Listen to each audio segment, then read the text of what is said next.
2014 जेस पेपर 1, ये world history से मान सकते हो आप क्वेश्चन। तो क्वेश्चन है, what were the events that led to the Suez crisis in 1956? How did it deal a final blow to the British self image as a world power?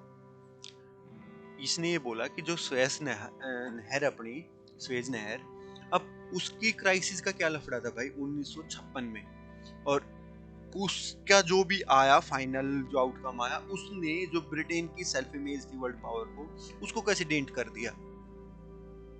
तो हुआ क्या था, जब 1956 में अपना एक नासिर करके होता था, GA नासिर करके इजिप्शियन प्रेसिडेंट था, और वो ना नेशनलिज्म के ऊपर गवर्नमेंट में आया था, सरकार बनाई थी उसने। और एक तो वहाँ के लोगों में बहुत ज्यादा ये था, नेशनलिज्म आ रखा था कि भैया मुझे ये करना। फिर स्वेज नहर है उन्हीं के एरिया से जा रही है, तो एक वो था कि यार हमारी चीज हमारे यहाँ से दूसरे लोग क्यों ले रहे इस चीज को, यहाँ से पैसे कम आ रहे हैं, सब कुछ हो रहा है। क्योंकि जो स्वेज नहर थी उस पर सबसे बड़ा जो मालिकाना हक था वो था फ्रांस और ब्रिटेन का, वो वाली चीज है। फिर एक चीज क्या थी कि जो इजिप्ट था वो ना थोड़ा सा उस टाइम पे अपना कोल्ड वॉर चल रही थी, और कोल्ड वॉर में उसका थोड़ा सा जो टिल्टेड था वो अपना रसिया की तरफ।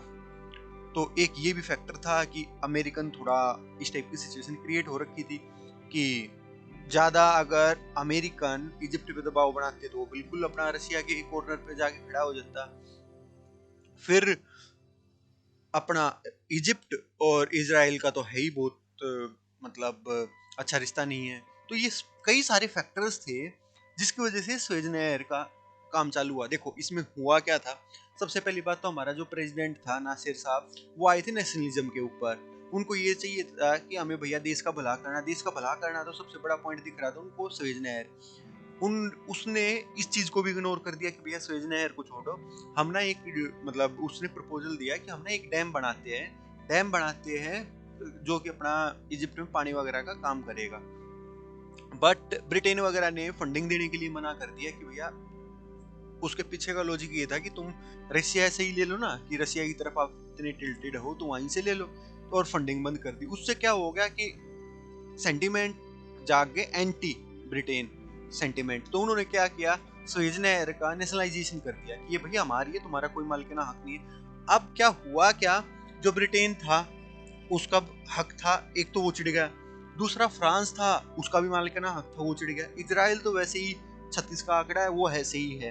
तो इन्होंने क्या किया, मिलीभगत करके अटैक कर दिया इजिप्ट के ऊपर। इजराइल ने अटैक किया था, बट उसके पीछे ब्रिटेन वगैरह का भी हाथ है, अटैक कर दिया। अब इनको लग ये रहा था कि भैया यूएसए वगैरह हमारी साइड आ जाएगा और चीजें सेटल हो जाएगी। अभी अभी मैंने आपको बताया था यूएसए की खुद मजबूरी थी, अगर वो इजिप्ट का साथ नहीं देता तो इजिप्ट कौन से पाले में चला जाता, यूएसएसआर वाले में। और यूएसएसआर वाले पाले में जाने के बाद बहुत बड़ा डेंट लगता। तो अब हुआ क्या, यूएसए ने भी अपने हाथ थोड़े पीछे खींच लिए। प्लस रसिया तो था ही इसकी तरफ, इजिप्ट की तरफ, कि उसने भी इजिप्ट का ही साथ दिया। और जो अभी अपना नया नया यूएन बना था, यूनाइटेड नेशन, उसने भी बोला कि भैया तुम गलत कर रहे हो, ब्रिटेन और इजराइल वालों को, कि तुम गलत कर रहे हो, ऐसा नहीं कर सकते। तो जब सब चारों तरफ से दबाव बना तो ब्रिटेन वाले को पीछे हटना पड़ा, और ब्रिटेन वालों को पीछे हटना पड़ा तो वो डेंट लगा ना सेल्फ इमेज में। यही चीज था हमारा पूरा। इंट्रोडक्शन में क्या लिखोगे, कब हुई, 1956 में हुई, बता ही रखा है। क्यों हुई, बॉडी पार्ट हो जाएगा, और कैसे कैसे उसकी पूरा सेल्फ इमेज को डेंट पहुंचा वो पूरा बता दोगे, और लास्ट में कंक्लूजन वगैरह में लिख दोगे कि हाँ भाई इस चीज में जो ये स्टेटमेंट दे रखी थी कि फाइनल ब्लो था, इस टाइप का कंक्लूजन लिख दोगे। हाँ, we can say this that Suez crisis was the final dent in the on the British world image, और ये self image as a world power, ये आप लिख दो, बात खत्म। तो enjoy the joy of life, thank you very much.